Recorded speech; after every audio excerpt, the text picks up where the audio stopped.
Hi, Nicola Grace, the Mission Mentor here, and I'm busting myth number 2 in this series, Common Myths Many People Live By that Prevent a Magnificent World from Being Born and What You Can Do Instead. This is a series that's all about the true principles to live and succeed by. In this video, I'm going to talk about the second myth that is particularly dangerous to follow if you're a change maker, a social entrepreneur, a social innovator. And that myth is, if things aren't flowing, then it's not meant to be. I'm sure you've heard that. You may have even said that at some stage. It's a myth. This idea of flow is often used as a measuring stick for whether or not you're on track or you're on purpose. Now, while it is absolutely true that sometimes when things don't flow, you're off track, that is true. But it's not a truism in the sense of it being a universal law or a generalized principle that can be applied in all situations. It's just an idea that works some of the time, but not in others, which is what distinguishes it between a myth and a universal law. Why this myth is dangerous for change makers to follow is because we often face the biggest challenge that gets in the way of everything flowing so we reach our missions accomplished. And that is resistance to change. Resistance prevents flow, but the right amount of resistance also helps create flow, as I'll explain. So if things aren't flowing in your mission because you're challenging the status quo, for example, either in your life and business or the world at large, it could be resistance stopping the flow. In this instance, resistance actually becomes an indicator that you are on track and you are doing something right.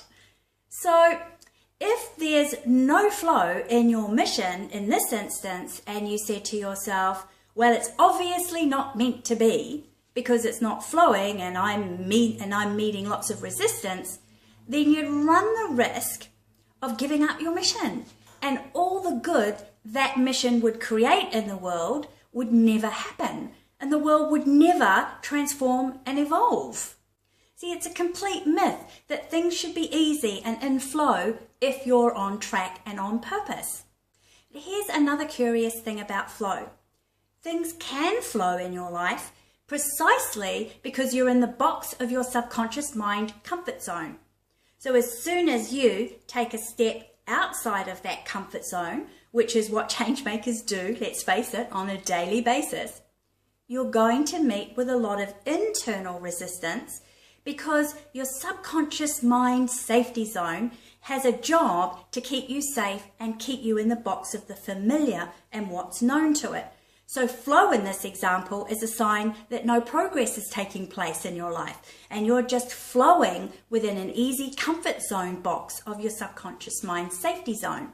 So how do we make progress with our missions and in our social businesses when we meet with either internal or external resistance so we can keep things flowing along? Well, the truism that we can live by here that will work every instance is this universal law of resistance, more commonly referred to as Ohm's law. I call it the law of resistance because it governs whether resistance will allow flow or make the circuit blow. Ohm's law, crudely stated, determines the amount of current flow through a conductor between 2 points being directly proportional to the potential difference across 2 points. I know, really simply stated, that means flow is proportional to the energy that you're expending and the resistance that is present.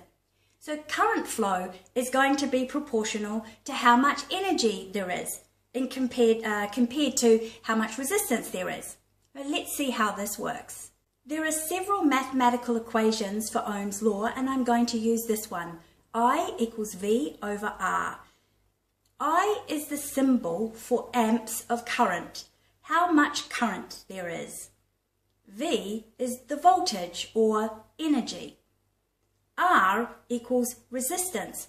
So divide resistance by energy and you have the level of current flow. Now, in this circuit, the light bulb represents the resistor or the resistance. The battery is the volt or the energy source. and the wiring is conductor, the conductor of the current flow. Now, if we apply voltage or energy to the circuit, but there's too much resistance, then we're not going to get flow. However, if we apply too much energy and there's not enough resistance, then the circuit might blow. So can you see that flow is proportional to the energy and the resistance? So resistance in some form is needed for there to be a current flow. Got it? Now let's apply this law to money. If money isn't in consistent flow, it's because the energy output is not enough or it's not in the right proportion to the amount of resistance present. So if you let the resistance go, then the currency will flow. I love that. I was taught that by a really good friend of mine, Jerry Spicer, who teaches generalized principles by Buckminster Fuller. And he's also better known as the drummer of the Grammy Award winning Australian band Men at Work. And you might have heard their song, We Come From a Land Down Under. Whenever I teach the law of resistance or Ohm's law, I'm always reminded that I got taught this by Jerry. So I need to say, hi Jerry, and thanks so much for the education. Okay, so the idea of letting the resistance go to create flow works in this equation. But you can also apply more energy to overcome resistance to create more flow. So the next time you look at something that isn't flowing, rather than just let yourself off the hook and say, oh, well, it's not meant to be, especially if it is a mission or a vision you're really serious about wanting to see come into fruition and you're really passionate about it, you may simply just need to apply more energy to the circuit and let some resistance go so that you get the flow, rather than withdraw your energy voltage altogether from the circuit and then get distracted with the next thing that might be completely off purpose for you. Don't abandon ship, in other words. Just because things aren't flowing, realign, apply more energy, and let resistance go. Rinse and repeat until you get the flow. Make sense?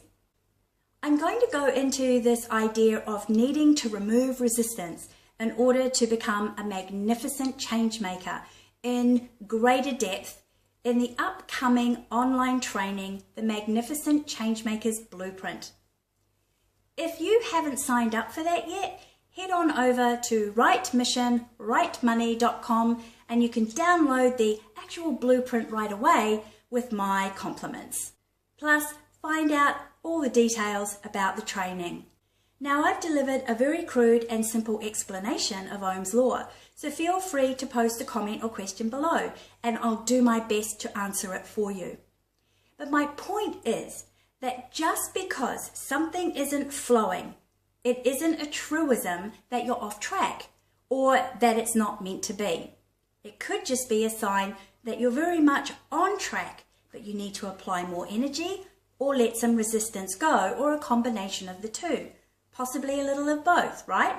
Because current flow is proportional to the amount of energy applied and resistance present.